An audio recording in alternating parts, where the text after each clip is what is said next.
Assalamualaikum warahmatullahi wabarakatuh. Baiklah, saya Fiodin Nabila dengan NIM 2620084.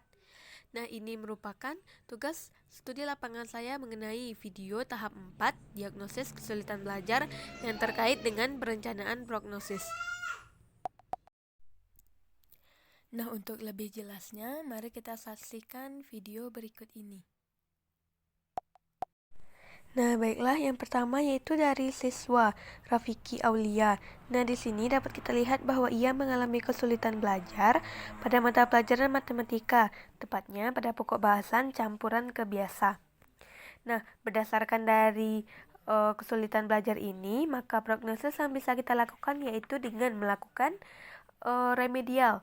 Nah, ini bertujuan agar siswa yang mengalami kesulitan belajar dapat mencapai prestasi belajar yang diharapkan melalui proses penyembuhan atau perbaikan dalam hasil nilainya.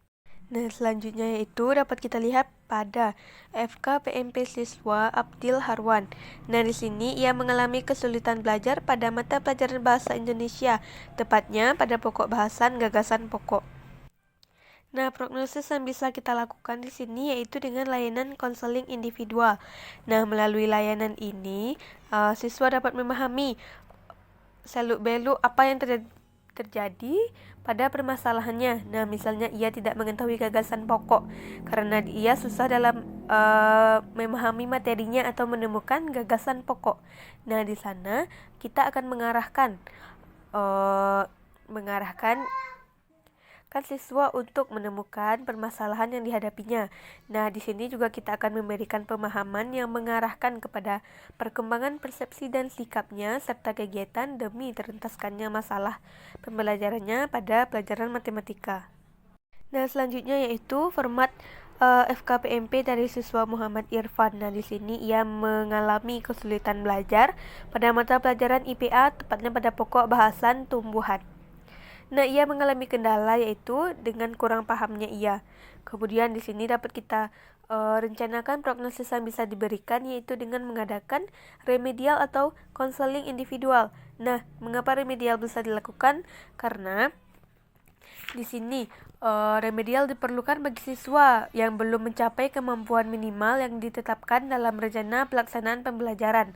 Nah, remedial didasarkan atas latar belakang bahwa kita harus memperhatikan perbedaan individual peserta didik.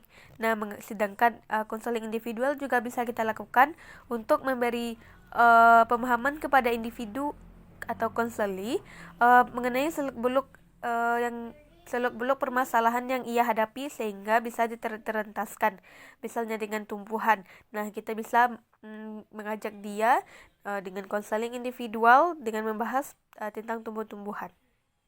Nah, selanjutnya yaitu format jawaban FKPMP dari siswa Nur Anissa Setiawan. Nah, di sini ia mengalami kesulitan belajar pada 3 mata pelajaran yaitu PJOK, SBDP, dan matematika. Nah, di sini yang bisa kita lakukan perencanaan prognosis pada PJOK yaitu dengan melakukan konseling kelompok. Nah, di sini ia mengalami kesulitan belajar pada pokok bahasan variasi gerak dasar permainan. Nah, kita bisa melakukan konseling kelompok. Nah, dengan adanya konseling kelompok, misalnya seperti kita mengajak siswa untuk bermain bola berkelompok. Nah, itu ia bisa akan mengetahui tentang dasar-dasar dari gerak-gerak permainan tersebut. Kemudian dengan SBDP, nah ini merupakan bisa kita lakukan dengan layanan individual.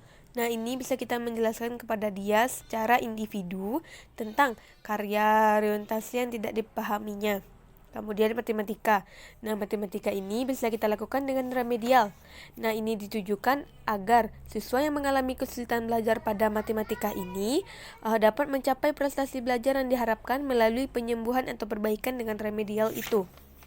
Nah, remedial diperlukan bagi siswa yang belum mencapai kemampuan minimal yang ditetapkan dalam rencana pelaksanaan pembelajaran, seperti yang kita lihat pada kesulitan belajar siswa Nur Anissa ini.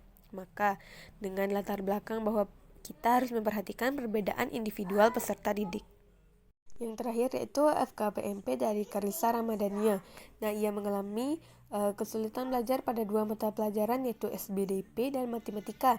Nah, SBDP ini bisa kita lakukan dengan konseling individual, yang mana misalnya ia mengalami kesulitan pada mata pelajaran nada, maka kita bisa memberikan konseling individual kepada dia mengenai nada. Kemudian matematika yaitu ia mengalami kendala pada pokok bahasan macam-macam bilangan karena kurang paham. Nah, di sini kita bisa melakukan remedial.